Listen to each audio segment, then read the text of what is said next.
Acts 2, 42 to 47 is what the sermon is based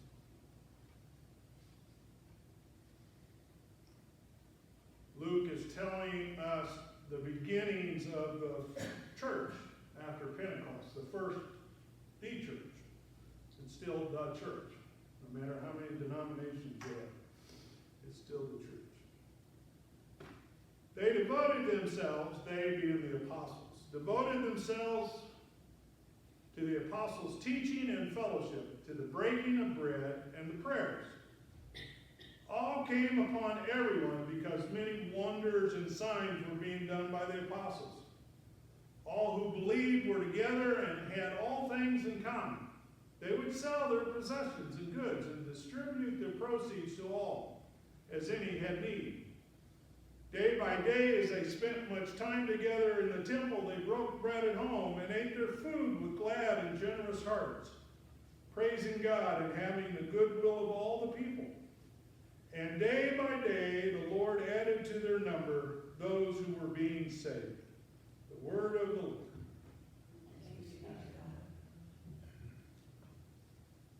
Now, excuse me.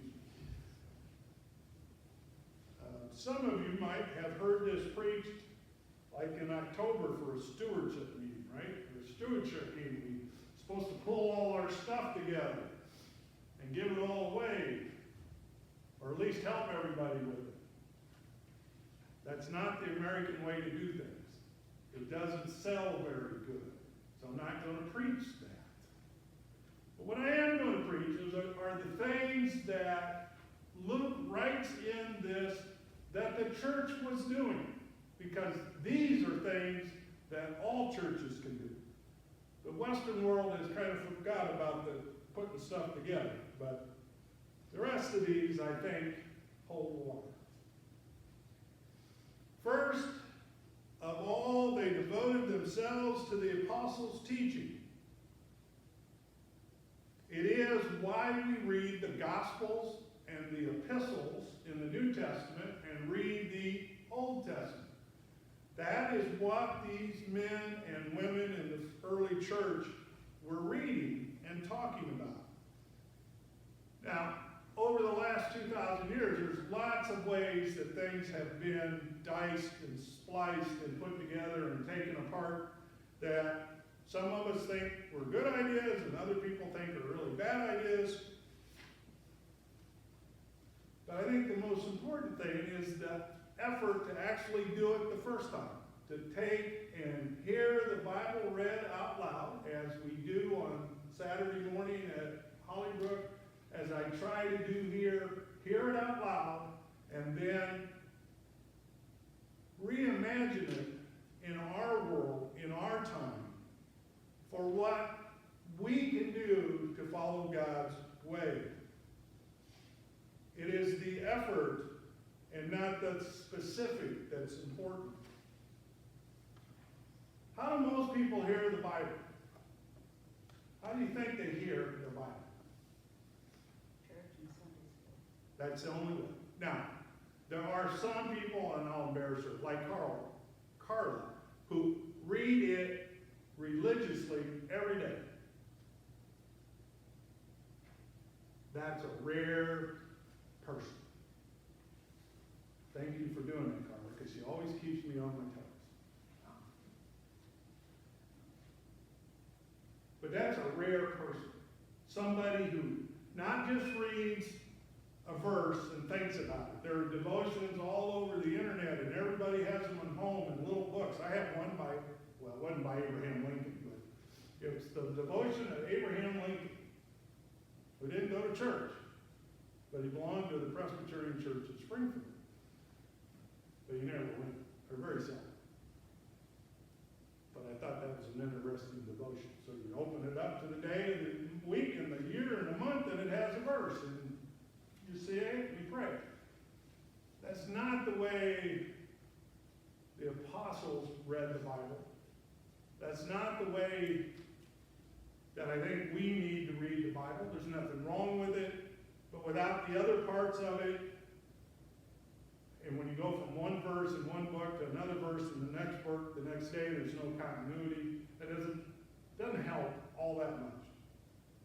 Don't go out and say, Ray said, don't read my devotionals. That's not what I'm saying. I think there's a better way to do it. Read it in context. Read it out loud to yourself, or come to church and hear someone else do it, and then listen for the Spirit to help, because that's what John says that the Spirit is here for. Jesus said, I sent the Spirit to tell you everything that you need to know. And that's part of what we need to know. Second, they, the people, the disciples and the apostles, devoted themselves to fellowship. We're good at that.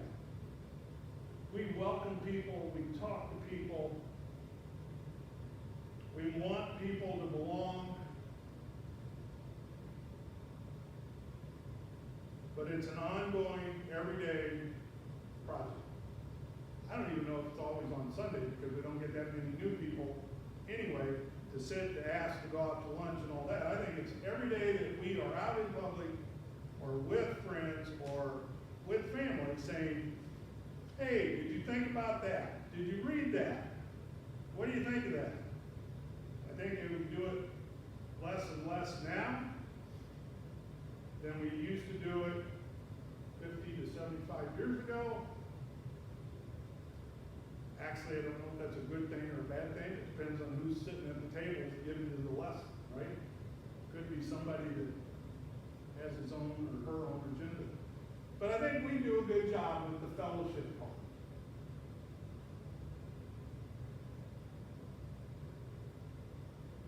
Now, the other part that Luke throws in there is they devoted themselves to the breaking of bread. We're really good at that. We go and go out, and part of our fellowship is to eat together, and that's wonderful, and that's important, and that's part of being a family, and that's part of what church is all about. But it's also more than that. It's more than just breaking of bread among ourselves. It's when we do it in the Lord's Supper or Holy Communion. And that's why I make it a 15 to 20 minute thing that we do. It's that important because we only do it 12 times a year, though there were 3 weeks we did it in a row, which maybe is a little too much. But we can be in the Spirit with here, and I think it's one of the few times that Jesus is so close, just around the corner. We can almost feel him when we do communion. So they fellowship together, they ate together, especially remembering to do communion. And then fourth, something that comes with the reading out loud, I think, but it's something we're not comfortable with as much. They devoted themselves to the prayers. Now, we could, and people do argue over whether or not the word "the" should be there. They devoted themselves to prayers, or devoted themselves to the prayers. The means there are prayers that were already around that they were using. Pastor Ray and the other pastors in the world don't have to stand up here and go, what do I have to think of today? They're there. They're in the Psalms. They're in the Proverbs. There's the Lord's Prayer. There are other prayers. We used to do in that room with Pastor Frank, sit and read a daily prayer every day. Is it every day or once a week? Yes. Once a week, but they were for every day. If I remember. You can do it Tuesday, Wednesday, those are the things that these men and women were doing every day. They would sit with themselves as a group, as a community.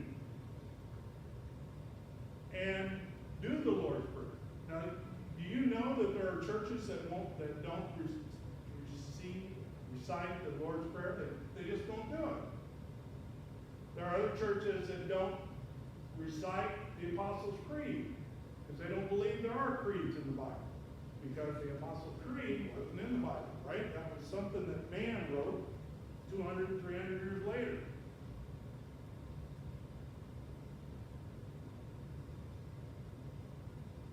But those are the kinds of words that we need to hear over and over and over, and that's why I like those in our service.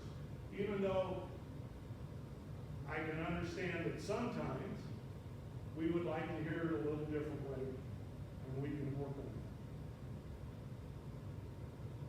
that. And so that is the part of the sermon that's on the scripture, okay? This part of the sermon is more of what lies ahead for us. And I think I can do this from down there better than I can do it from up there. I'm going to be honest with you. I tried to print that off the printer, or through our printer, about 20 minutes today, and I couldn't get it to print. But I worked on it long enough that I didn't want to throw the sermon away part of it. So we're going to do it off of this, okay? I wanted everybody to have a copy, and I can get copies. When I went down to Champaign in early March for a COM, which is a Committee on Ministry, and a CPM, which is a Committee on the Preparation for Ministry gathering that we had, that was put on by all the presbyteries of Illinois and Indiana. And then we had some people, that's called our Synod of Winning the Trails. And then we had people from Nebraska there, we had people from Kansas and Minnesota that heard about it and thought it was a great thing, so they came and we let them, and we had a good time.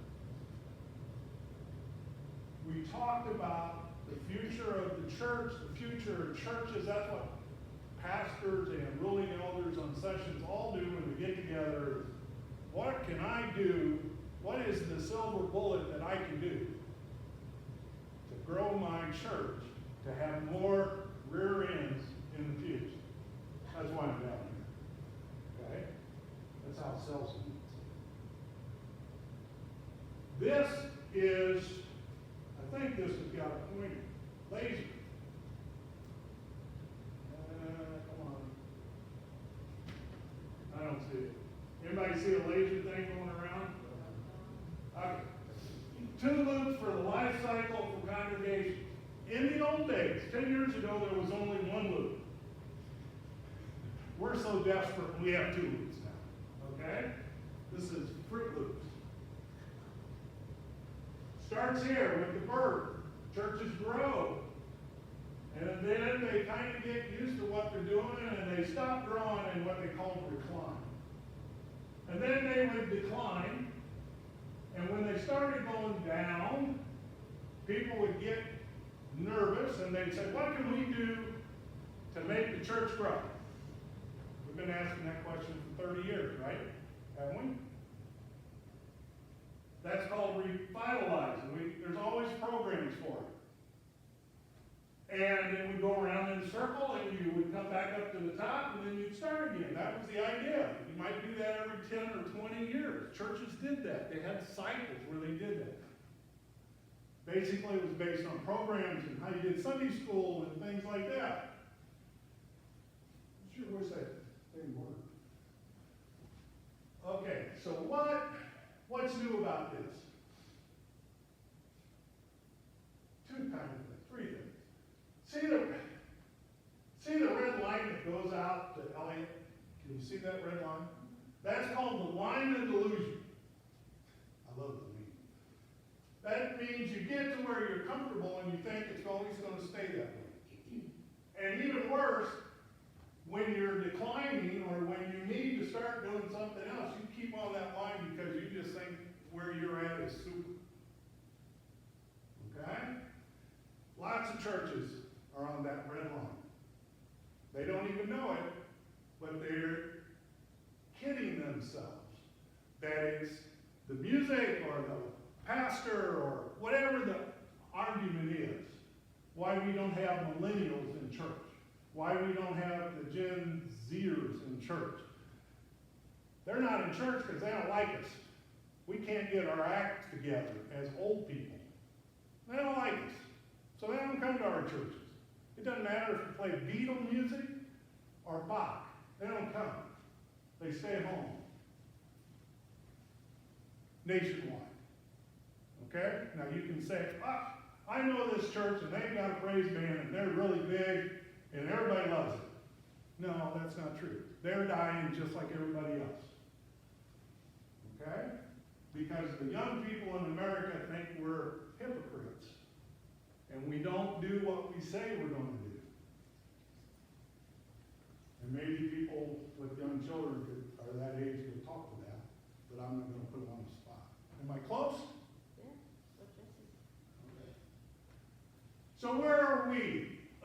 Now the big deal at this Senate meeting was we cleared out all the chairs. Of course, it was in a church in Champaign that doesn't look like a church. Has one cross about this big in the whole church. It's made for people that have never been to church before, but are scared of church, or were hurt in church, which are Legion. And so the Presbyterian church, it's a Presbyterian church. I couldn't tell it was anything but an olive garden from the outside. That's what it looks like. It's down by where your daughters live, I think, on Curtis Road. You know where that I'm talking about? Looks like an olive garden. Presbyterian church. They spent more on their lighting system than we would if we bought 4 of those. Okay, for the stage. So it's like, oh, they only have a piano, electric piano, and an acoustic guitar and 2 people. Not a praise band, just 2 people, and they pay them big bucks, and they come in and they're really good. They're not as good as Diane Warwick and Dolly Parton. They were good. I've tried for years to get like the high school chorus people to come up and sing to us, and it's like, nah, I don't want to do that. That's on the Sunday, and it's my day off. Which it is. Same argument I make on Monday. No, I don't want to do that, it's my day off. Okay, so where are we? Anybody in this church that says we're not in decline is up there on that red line. Okay? And I think we all know we're in the decline. 1, 2, 3, 4, 5, 6, 7, 8, 9, 10, 11. 12, 13. Huh? 12, 13. Yeah, well, yeah. We're declining. We've been declining for 20 years. It's not all the pastor's fault. We have good people. We got a great organism. I got great help from Melody, and Mary Clow could run any business I ever saw by herself. I don't know why she doesn't, but she could. Maybe she did. So we're on this decline. We were at, I diverged or digressed. We took out all the chairs in this church, and the reason I brought it up because they didn't have pews, they had chairs. And a man that the Presbyterian church hired, pays big bucks to go around and give these talks to, came and put blue painter's tape on the floor, big, and he made this thing on the floor so we could all walk around on it, which is a different way to do something than look at it, okay? And one of the things he said is go to where your church is. There were people all over. Some of them were on the line of delusion because they're leaders of the church and they could kind of figure out that, yeah, we need to do stuff. There were some people in the recline. I don't think there were anybody here. There were some people that considered themselves innovators and they were over here. There's a big group right there in the decline. Now, why am I beating this to death?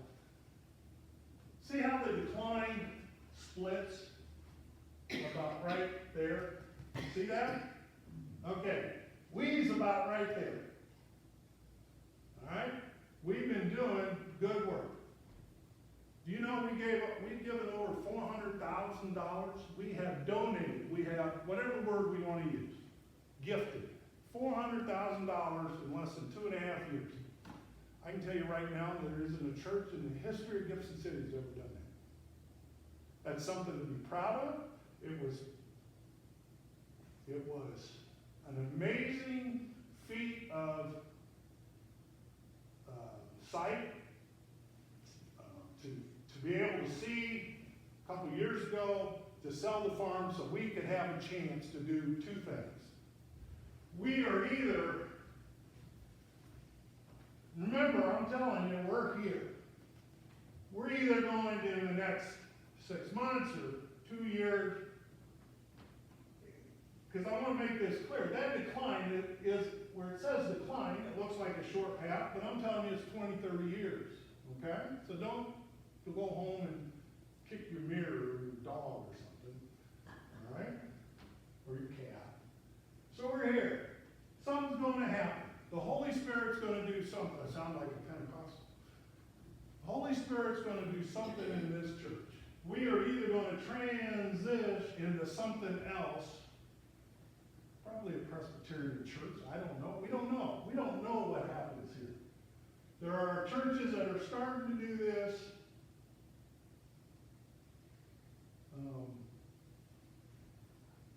Change your thinking a little bit. But we're going to transition, and we will be on the other side, whatever that other side looks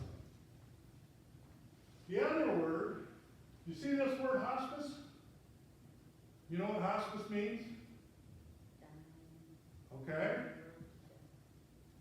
We can enter hospice, and we can live a while.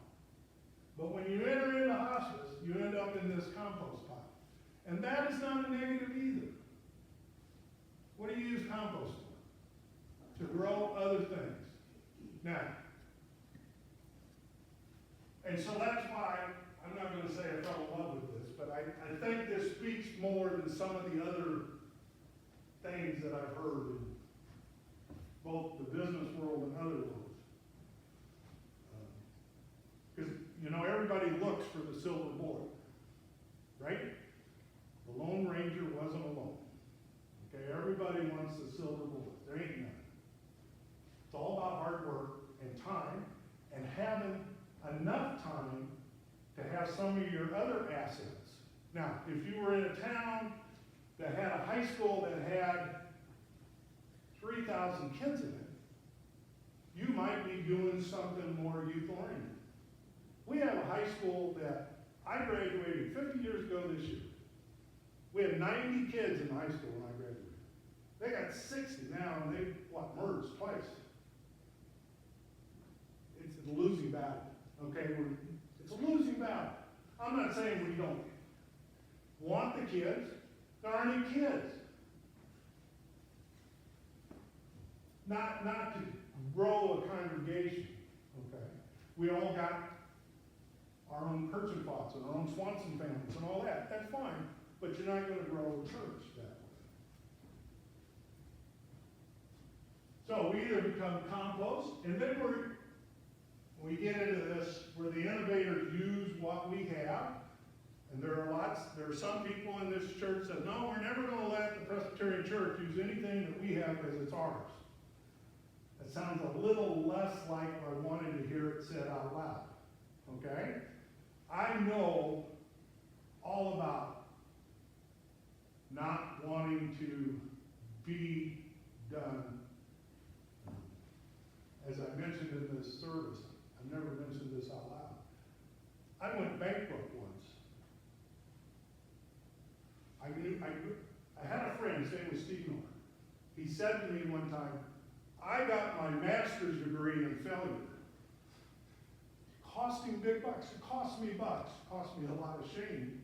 I mean, it was like, Trudy didn't tell you, it was not the most fun time of our life, right? Yeah. But I got out of it. And I grew a different way. Luckily, I have a son that wants to do it too. Anyway, so this is what all of this is about. And I think the reason I'm spending all this time is at the end of May, I am going to go down to St. Louis to take a week's class in what's called transitions. In the old days, it was to teach people to take the job between when a pastor quit and you had to call a new pastor. They called it interim, right? The word you've heard, interim. We don't need those as much now as we need people who understand this kind of stuff and aren't afraid of it. And will be able to say to people, okay, it's your church. If you do this, it's going to end up in the compost pile, and that's all right. Or we can do what we did. I mean, people in Champaign-Urbana were just amazed that somebody in rural Illinois sold a farm. That was like, oh my God, did you get hit by lightning? No. It has freed us to do a lot of good work. Now,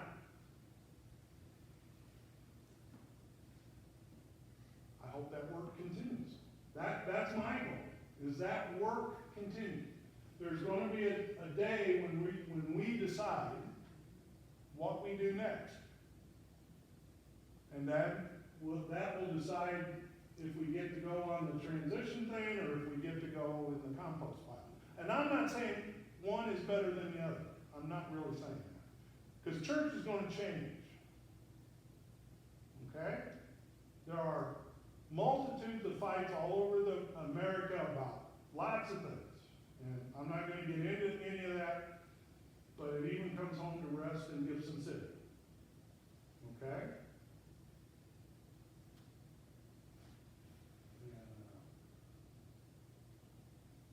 I'll open it up for questions. I think we can sing a song or two. Anybody got any questions? Did I make that clear? If I was to ask, you don't have to do this. Well, it'd be hard on the screen if you went and stood on the screen. If I said to you, go on to that map and stand where you think we are now, where we will be in 5 years or 4 years, 2 years, where we were, do you think you could pick out the spot you want to go stand on? Okay. Have I misspoke any? Okay.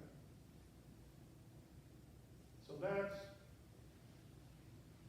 what I see. And then Mary and I, after I go to this class, I say that like it's free. No, it's $900. It's part of the continuing ed. You know, nobody gives you anything for free. You know, Jeanette. A couple weeks ago when I was at the Methodist Church for the evening meal, there was several of us at a table there, and somebody spoke up and said, well, where are all the kids, tonight? It was a Wednesday night. It was on a Wednesday Yeah, night. yeah. They had a ball game or something that they wanted to go to, so the boys It's the week of prom, right? It's the week of prom. Where are they going to be? Yeah. They're not going to be at church. They're all getting crimped and whatever. Yeah. I went to prom with them. They had some kind of an activity. Some of the girls were there, but the boys were not there. Yeah. Well, they And, had a track meet. they said, well, Wednesday night used to be church night. Yeah. And now it isn't, because they do all kinds of activities, Yeah. I I saw something on Facebook today at 2 o'clock. The elementary school is doing something. Does anybody know what they're doing at 2 o'clock at the elementary school? Pardon? The elementary school is doing something at 2 o'clock today, and they're all supposed to be up there. I saw a thing from Stacy Casey the other day. I don't know. I don't have kids in grade school, so I don't know. But yeah, and that's the point that I try to make. There's no silver bullet. Things are not like they were, and it's never going to go back. Okay, I can't hardly believe a school board is going to say, when no other school board does it, okay, our kids can't compete on Wednesday night because it's church night. Well, part of their problem with that, the reason for that, years ago, the girls didn't have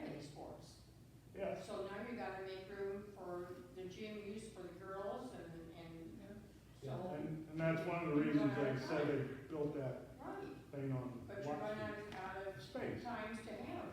Time and space, unless you wanna get up at 4 in the morning like Sure, swimming. exactly. Yeah, But school used to honor Wednesday nights for church night, and they used to honor Sundays for Sunday. You didn't have school activities on Sunday or Wednesday.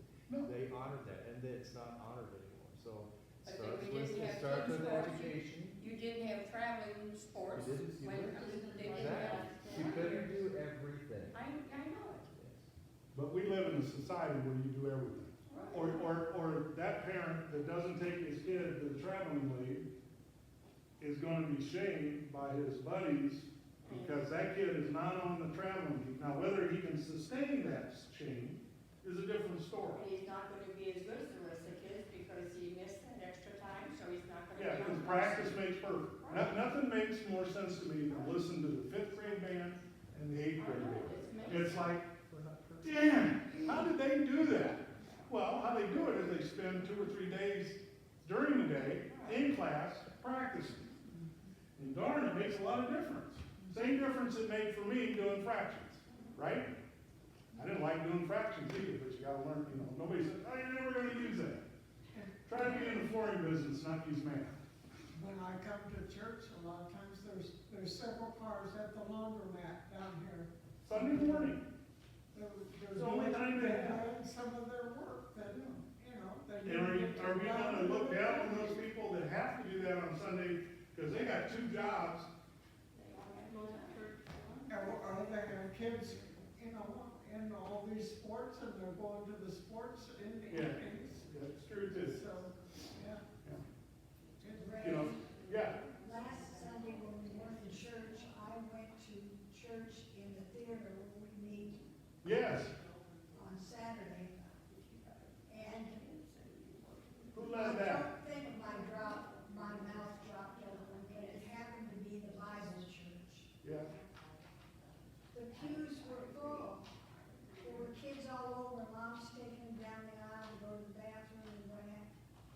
I've never seen so many people in a church, yeah, except going back 15, 20 years. When we first came here, those sliding yeah. wooden doors were back and there were lines of chairs in there besides people who sat here. Yeah. I just The don't. the operative word there is used to, right? Used to. Used to. Now,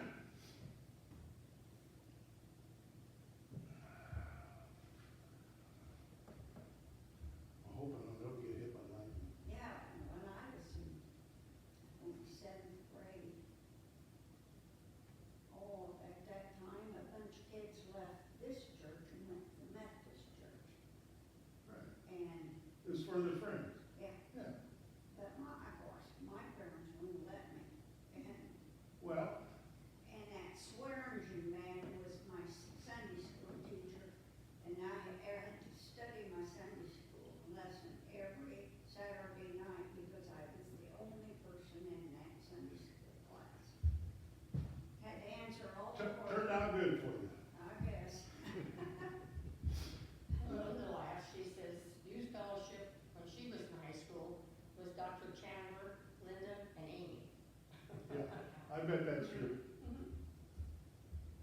And where's Linda and Amy? They're not in town. I mean, even those people that did that aren't here. Good. I'm gonna say this out loud, I'll get hit on that. 2 things gonna hurt the Bible church in some time. It's not their music, I don't think. It's still a bunch of amateurs playing Beatle music.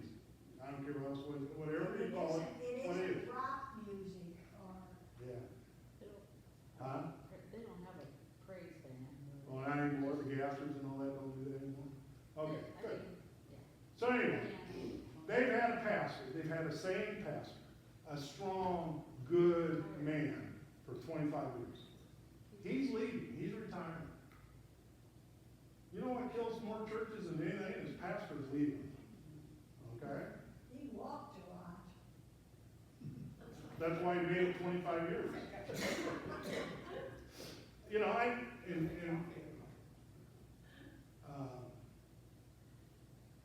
this was good. I I'm glad you all stayed around and you didn't throw tomatoes at me. They were getting ready to. I know, it's time to sing a song and go home. Somebody's probably gonna go plant a garden. Didn't anybody learn that you don't plant a garden until Mother's Day? Or is that gone with climate You're change? supposed to plant potatoes, Potatoes Good on Friday. Good Well, Friday. yeah, but it's 12 below zero. Well, that's what. But that's still what. That's why the Irish had to all move out of town. Farmer's Almanac says plant potatoes on Good Friday. Ray, I spent 3 or 4 weeks in Florida, and Tim was there for a couple of them. We went to new church, Mercy Church. It was at a theater. Hmm? They rented one of the theater rooms. They've been in process for a couple of years. They've had to rent a bigger room.